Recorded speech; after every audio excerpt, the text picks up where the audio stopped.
Tenemos lo último de la información en vivo.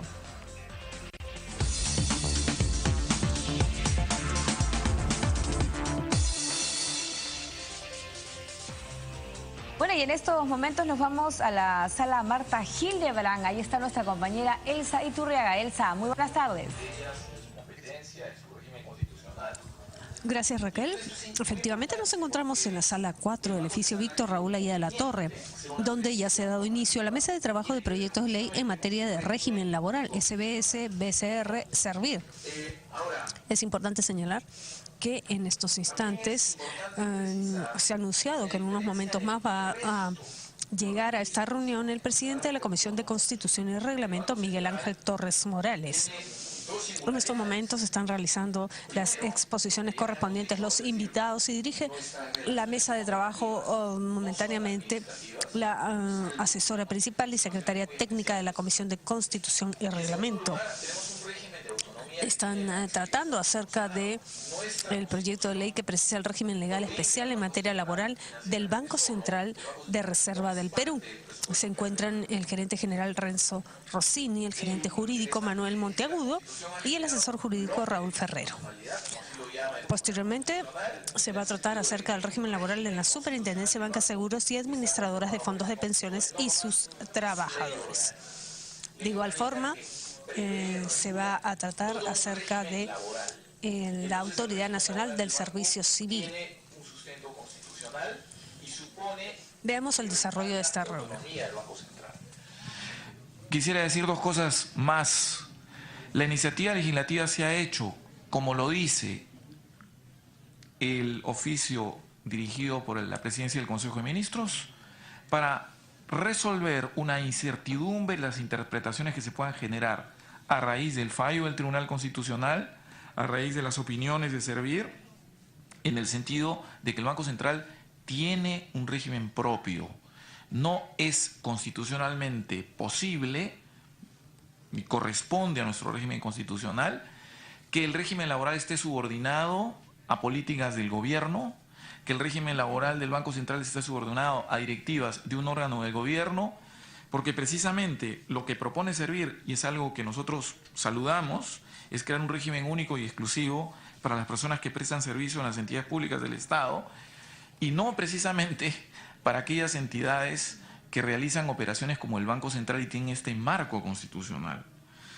Yo quisiera decir, además, que cuando la Oficina de Asesoría Jurídica de la Presidencia del Consejo de Ministros ha analizado nuestro proyecto, no solamente ha opinado favorablemente sobre él, sino ha dicho además que el régimen del banco corresponde y es concordante con el propio test que desarrolla el Tribunal Constitucional en la acción de inconstitucionalidad. Pues dice, en primer lugar, tiene una singularidad, una especialidad, y por otro lado, tiene un régimen de carrera administrativa. Nuestra carrera administrativa está regulada por la ley orgánica, por el estatuto, por el reglamento interno, como lo ha dicho el gerente general. Entonces, nosotros cumplimos desde la perspectiva del criterio del Tribunal Constitucional con su propio test. Entonces, digamos, es necesario resolver esta incertidumbre. El Banco Central tiene un régimen propio. En opinión del Consejo de Ministros, este régimen propio es coherente con el pronunciamiento del Tribunal Constitucional, que admite excepciones. Y bueno, yo solamente añadiría algo interesante que lo hemos conversado con el doctor Ferrero en numerosas oportunidades. Si uno observa los prospectos de las colocaciones de bonos soberanos en los mercados financieros internacionales, que viene haciendo el Perú exitosamente en los últimos 10 años, el punto central de este prospecto es explicar cuál es el régimen del Banco Central y cómo el Banco Central tiene un régimen de, lo dice en inglés, full autonomy. Y en consecuencia, si nosotros queremos sostener que vamos a recortar la autonomía del Banco Central, es decir, vamos a disminuir el grado que tiene actualmente, cosa que en nuestro concepto violaría la Constitución, lo que vamos a generar es una incertidumbre que creo que nadie la desea. Pensamos nosotros que organizaciones como el banco y por supuesto la Superintendencia de Banca y Seguros requieren un respaldo del régimen laboral y técnico que se ha logrado en los últimos años. Doctor Ferrero, perdone, creo que me he excedido en mi tiempo. Quisiera agregar algo más. Sí, doctor Ferrero, por favor. Pero tengo un tiempecito. Por supuesto, doctor Ferrero, usted tiene... Muy amable. Estamos muy deseosos de escucharlo. Bueno, yo quisiera comenzar primero por agradecer naturalmente a la Comisión de Constitución por esta oportunidad, que me parece además que ha tomado una iniciativa muy positiva de invitar a las entidades que tienen algunas opiniones que puedan no necesariamente ser concordantes en todo, ¿no? Yo comienzo por decir que yo he escrito públicamente, además, a favor de la ley Servir, o sea, creo en la ley Servir para todo el sector público, me parece una cosa excelente, ¿no? Es un avance, como he llegado. Sin embargo, creemos firmemente que a un banco como el Banco Central de Reserva esto le haría mucho daño estar dentro de la ley Servir por sus características especiales, casi diría yo originales, que tienen la concepción jurídica del banco que le ha dado la Constitución política hoy día vigente, desde el año 93. Y esto viene de atrás. Siempre se ha querido darle al Banco Central de Reserva autonomía para que pueda manejarse por sí mismo y pueda ser el gran emisor de la moneda peruana y ésta sea respetada afuera. Cuando el Banco Central de Reserva perdió independencia, lo único que le hicimos fue hacerle daño a nuestra moneda, daño al país y perjudicar el trabajo del Banco Central de Reserva. Y eso lo ha tenido durante algunos años. Hubo épocas inclusive del 87 al 90 que la devaluación fue de 3.5 millones de veces. A eso puede llegar cuando un Banco Central pierde su independencia, porque pierde su principal fuerza, que es su autonomía. La Constitución, desde su artículo 84, dice, ¿no? El banco es gobernado en forma autónoma por un directorio, porque hay que darle autonomía para garantizar la fidelidad de la moneda, que se rige además, dice el artículo 84, por su ley orgánica, nada más que por su ley orgánica, y eso lo dice la Constitución del Estado, no lo dice cualquier ley común y corriente, que su finalidad es preservar la estabilidad monetaria, que su régimen laboral depende del directorio y que tiene autonomía financiera. O sea, se le garantiza la autonomía financiera. Y eso nos parece fundamental para que funcione como funcione, con la eficiencia que funcione el Banco Central de Reserva. Hay un principio en inglés, ¿no? Why fix what is going well, what is doing well? O sea, ¿para qué arreglas lo que ya está funcionando bien? Déjalo tranquilo, déjalo funcionando bien y correctamente. No lo modifiques por gusto, porque te arriesgas a hacerle daño a lo que está funcionando correctamente.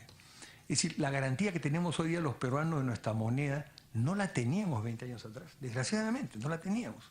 Entonces, si se ha corregido y funciona bien, ¿para qué quiero yo modificar ese sistema? Y incluirle la ley Servil cuando hay toda una carrera importantísima que realizan los funcionarios del Banco Central de Reserva, se les especializa, se les da todas las garantías para que funcionen así, porque lo que se quiere es que en el fondo que exista gente especializada en la materia que no perjudique finalmente el valor de nuestra moneda. Porque no hay peor daño que le puedes hacer a un país o a un pueblo que devaluar su moneda, porque entonces la gente pobre se vuelve más pobre, como es natural. Entonces, tampoco se entiende por qué se le quiere comprender al Banco Central de Reserva cuando la Constitución le da todas estas garantías y a su vez, curiosamente, hay las instituciones del sector público, las instituciones financieras del sector público, como el Banco de la Nación, están fuera de la ley Servir, lo cual me parece bien. El Banco de la Nación está fuera de la ley Servir. COFIDE es una entidad financiera que funciona bien, que ha funcionado bien con todo tipo de gobiernos. ¿Está qué? Está fuera de la ley Servir. El Banco Agropecuario está fuera de la ley Servir. El Fondo Mi Vivienda está fuera de la ley Servir. Y no son entidades que yo estoy diciendo que tengan funciones más importantes que el Banco Central de Reserva.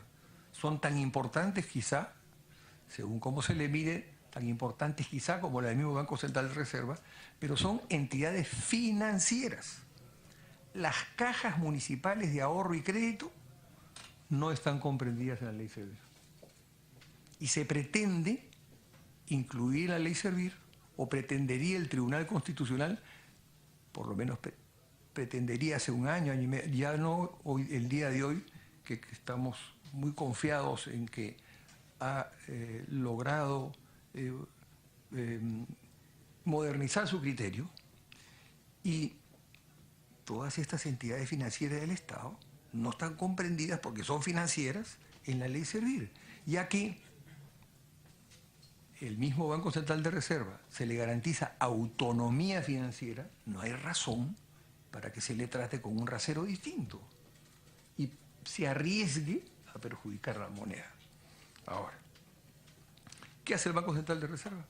Proporciona créditos, emite valores, gestiona el portafolio internacional más grande del país y produce medios de pago. Por favor, respeten el medio de pago, que es la moneda, porque el día que la moneda se nos viene abajo, entonces, con una devaluación, vendrán los problemas sociales y regresaremos a tiempos que hemos superado. O sea, no entendemos por qué esta regresión no tiene sentido, en nuestra opinión, ni tampoco fundamento. Corolario. No quiero hablar de personal, que el señor Rossini lo ha hecho perfectamente bien, ya ha explicado. No quiero hablar tampoco de la carrera especializada que le ha explicado el señor Rossini, pero sí finalmente, como corolario decirles, ¿no? Se conocen todos los esfuerzos realizados por el Perú para alcanzar la estabilidad monetaria que se quiere, y se ha logrado. Por favor, no la toquen, por favor, respétenla. Si lo que el país necesita es estabilidad democrática, especialidad en el respeto de las normas constitucionales, no ponamos a riesgo eso. El Tribunal Constitucional nos dijo, con la última vez que estuvimos con ellos, bueno, pero ahora que ustedes nos están explicando, lo que tienen es que demostrarla es especificidad. Especificidad. O sea, cuán específica es la labor del Banco Central de Reserva. En eso nos hemos abocado, le hemos explicado al tribunal hasta el cansancio, y nos parece que hemos ganado muchísimo terreno con el Tribunal Constitucional. Y eso es gracias a la explicación y al buen criterio que tienen los magistrados constitucionales. Entonces, gracias a esa autonomía que le garantiza la Constitución al Banco Central y a la que le reconoce su ley orgánica, está funcionando bien. No vemos por qué modificar y poner a riesgo un sistema que está trabajando con todas las garantías, el cual tiene las reservas en 60 y tantos millones, mil millones de dólares, y que está funcionando bien. Cambiarlo es corrernos un riesgo, y creo que un riesgo que sería muy grave para el país. Muchas gracias. Bueno, gracias por las intervenciones. Bueno, ahora quisiéramos escuchar, ¿no?, el sustento respecto al proyecto de ley 1129, diagonal 2016-SBS.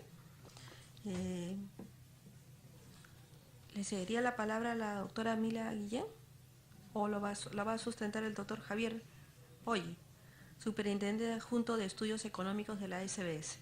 Adelante. Muchas gracias por la invitación a la comisión y darnos la oportunidad de comentar los alcances del proyecto. En realidad, muy en la línea de lo que han hecho los colegas del Banco Central, yo quisiera hacer una breve introducción y luego cederle la palabra a la doctora Guillén para que abunde más en los temas legales, ¿no? La superintendencia también de Banca y Seguros también es una entidad constitucionalmente autónoma, y es una característica que se le ha conferido a muy pocas instituciones justamente por la importancia de la función que realiza. Hemos escuchado aquí todo lo del Banco Central. La otra institución con autonomía constitucional es la Superintendencia de Banca y Seguros, ¿no? La superintendencia hoy tiene múltiples mandatos. tiene un primer encargo, el más tradicional, el que viene de muchos años atrás, que es cuidar por la estabilidad financiera, ¿no? Cuidar los intereses de los depositantes a través de cautelar la solvencia y la estabilidad de las instituciones bajo su supervisión. Estamos hablando de bancos, cajas municipales, cajas rurales, EPIMES, etcétera. Igualmente con las compañías de seguros. También tiene una función que se le ha conferido dentro de un marco de protección social en el país a través de la supervisión de el sistema privado de pensiones, que tiene por objetivo proteger a las personas en la etapa de la vejez, ¿cierto? El momento de la vejez a través de un sistema pensionario. Lo mismo ocurre con un mandato de integridad financiera que se ha expresado más particularmente por una función de la Unidad de Inteligencia Financiera bajo la Superintendencia. La importancia, por tanto, de la Superintendencia es vital en la vida económica del país. Se ha mencionado aquí algunas cifras respecto al Banco Central. En el caso de la Superintendencia, los activos de todas estas instituciones que están bajo nuestra supervisión superan los 100 billones de dólares, los 100.000 millones de dólares. Con lo cual, cualquier debilidad en el proceso de supervisión de esos activos va a tener consecuencias muy negativas en la economía del país. Las labores encargadas a la superintendencia son integrales, tanto en el licenciamiento para ver quién participa en el mercado, la regulación de cómo opera el mercado, que está basada en estos principios de protección, la supervisión misma y el propio proceso de salida del mercado, además de propender a una adecuada transparencia para que el mercado funcione bien. Estas características, digamos, no son propias solamente del Perú, son comunes en todo el mundo. Por eso es que hay organismos internacionales que han desarrollado recomendaciones de los principios fundamentales para que exista una buena regulación y supervisión de los mercados financieros, por la importancia de cualquier fallo en esto, digamos, ¿no? Y una de las recomendaciones principales es la autonomía y, digamos, la flexibilidad y la capacidad de manejo del recurso humano, que es fundamental para que esa supervisión y esa regulación sean efectivas. La industria financiera en particular tiene características que la diferencian de la mayoría del resto de industrias en el país, y es que mucho del funcionamiento adecuado está basado en la confianza. Es una industria en la cual se pierde la confianza y se genera un contagio inmediato que compromete gran parte del sistema y por lo tanto la vida económica del país. Un fallo en la supervisión tiene consecuencias muy significativas sobre la economía. Y no hay que, esto no es teórico, ni hay que imaginar mucho. Veamos nomás lo que ha pasado en la última crisis financiera internacional y el tiempo, digamos, las consecuencias que ha traído y el tiempo que toma de recuperación. Aún todavía se habla de que están saliendo, recuperándose de un evento que ha ocurrido casi hace 7 años. Entonces, es sumamente importante que haya una buena calidad de la supervisión y la regulación de los sistemas financieros. Y el eje central, el factor fundamental para que eso ocurra es la calidad de sus recursos humanos. La superintendencia, al igual que el Banco Central, tiene mecanismos de reclutamiento de su personal técnico a través de unos cursos intensivos de 3 meses, donde logramos capturar a los mejores profesionales, los mejores alumnos de las mejores universidades, porque ese es el perfil de profesional que se requiere. Y en la superintendencia, al igual que en el Banco Central, hay todo un conjunto de mecanismos para garantizar una línea de carrera, una capacitación intensiva basada en meritocracia, para que esos recursos puedan cumplir adecuadamente sus funciones. Al igual que en el Banco Central, hoy día la gran mayoría del nivel de jefaturas, que en realidad son los que gestionan la institución, provienen de estos cursos de verano y de haber desarrollado carrera dentro de la institución por más de entre 12 o 14 años por lo menos, para tener el nivel de experiencia que se requiere para esa delicada función. Es más, parte de la decisión que se tomó hace muchos años de desarrollar estos cursos es que esto no se aprende, digamos, no se enseña en las universidades. Estas capacidades se desarrollan con un conocimiento especializado y con mucho de entrenamiento en el trabajo mismo, digamos. Hay una continua ganancia de experiencia para poder lograr los estándares de calidad que permitan llevar adelante estos procesos de supervisión y de regulación. Entonces, digamos, el recurso humano es fundamental para cumplir los mandatos que nos encarga la propia Constitución y las leyes. Al igual que en el caso del Banco Central, aquí en la superintendencia tampoco hay múltiples regímenes laborales, tenemos el régimen laboral de la actividad privada, tampoco le generamos, no estamos dentro del presupuesto público, es decir, hay muchas coincidencias con lo que se ha dicho aquí del Banco Central, y yo quería poner un poco de contexto, de no perder de vista, en la línea de lo que decía el doctor Ferrero, también la importancia de una institución como la Superintendencia en la vida económica del país, que está funcionando bien, que cumple en gran medida con los principios que el propio Servir está buscando, que yo creo que también es una buena iniciativa en general en el sector público, pero que en el caso, y que va a generar seguramente mejoras en ciertos segmentos del sector público, pero que si se aplicasen a una entidad como la nuestra, sería tirar los estándares para abajo y debilitar los procesos que he venido mencionando. Entonces, eso quería transmitir a manera de contexto general y de relevancia más allá del aspecto legal, como decía el doctor Ferrero, no hay que arreglar lo que no está malogrado y que es importante en la vida económica del país. Le cedo la palabra, con su permiso, a la doctora Guillén. Doctora Guillén, por favor. Muchas gracias. Gracias por invitar a la Superintendencia de Bancos, Seguros y AFPs a participar en este conversatorio, porque es importante conocer a las instituciones desde un punto de vista interno, ¿no? Más aún cuando se desea introducir normas, cuando estas instituciones ya han caminado por largo tiempo bajo regímenes legales totalmente transparentes, claros y que son auditables. En este caso, es importante indicar que la Superintendencia de Bancos, Seguros y AFPs, y no digo de más encargos porque tiene muchos encargos a partir, hace unos 10 años atrás, que hemos recibido por leyes especiales, liquidaciones desde la Caja del Pescador, de ramas magisteriales, e incluso 2 fusiones. Una fusión en el año 2000, que es con las AFPs, con las administradoras de fondos de pensiones, y luego la Unidad de Inteligencia Financiera, entidad que por su naturaleza requiere una unidad muy, digamos, particular, y por otro lado una autonomía funcional también que respalde sus deberes y obligaciones encomendados por ley. En ese sentido, estos encargos que tiene la Superintendencia de Bancos no podrían haber sido dados si es que no tenía una autonomía dada por la Constitución Política del Estado.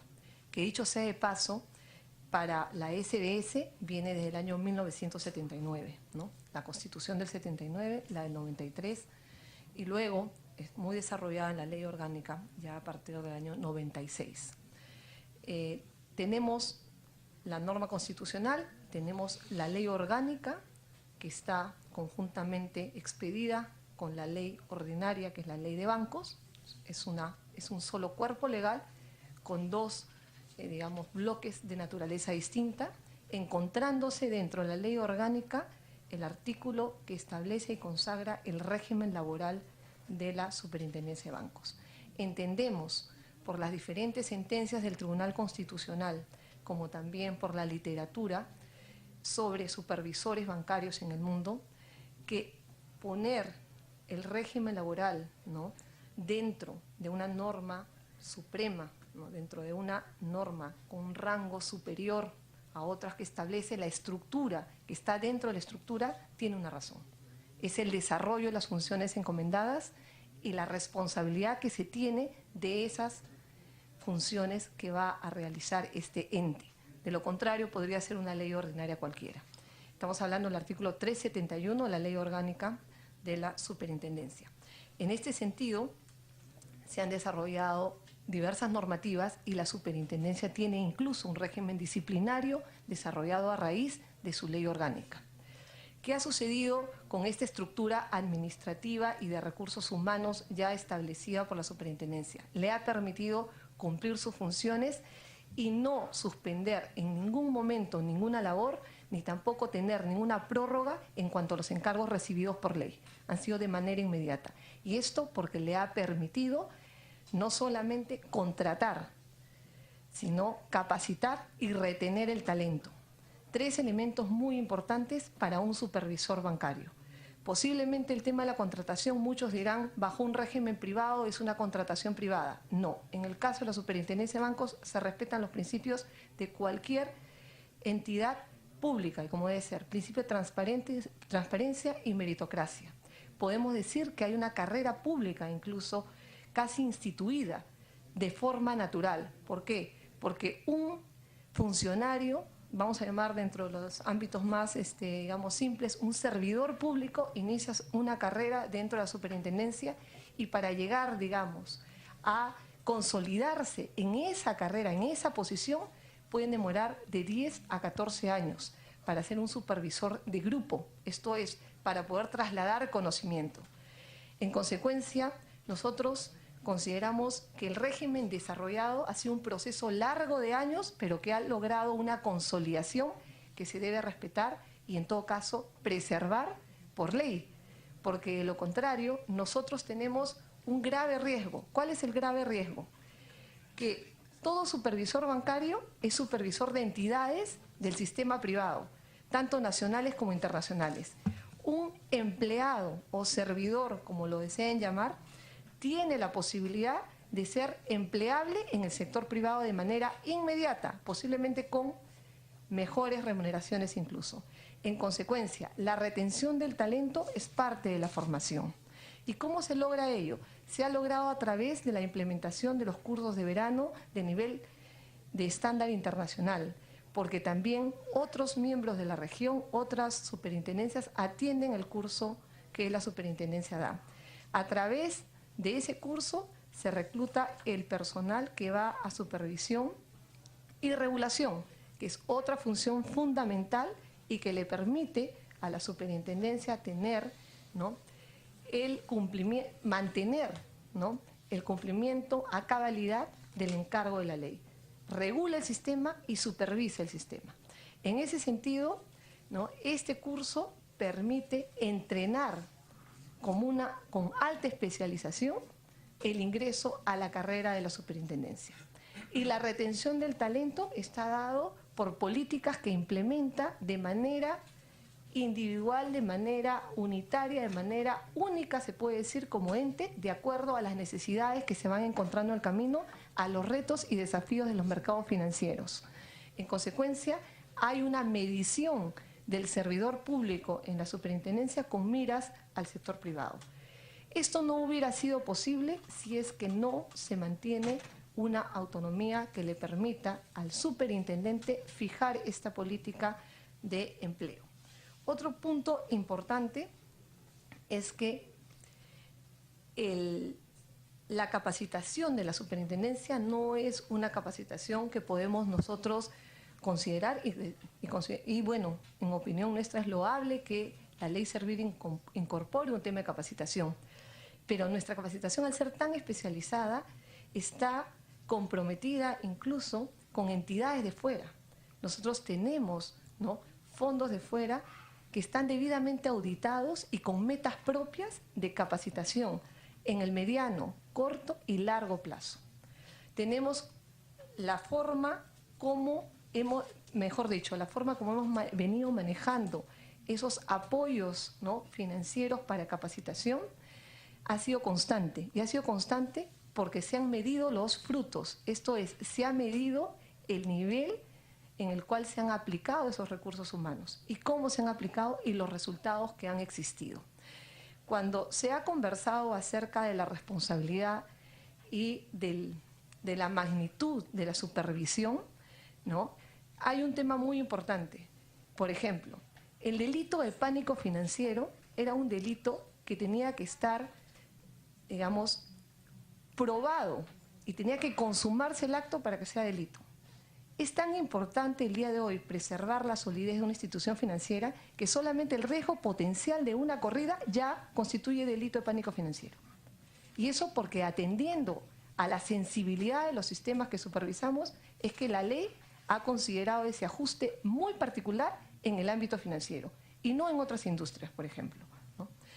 Y bueno, para terminar, creo que es importante indicar que la existencia de un régimen que funciona, como es este régimen del 728, ha generado seguridad jurídica a la institución, pero también ha generado, ¿no?, que los trabajadores conozcan sus derechos y obligaciones. Definitivamente, considerar un cambio de sistema también debe considerar y se debe medir ese impacto en el clima laboral, se debe medir el impacto en el trabajador,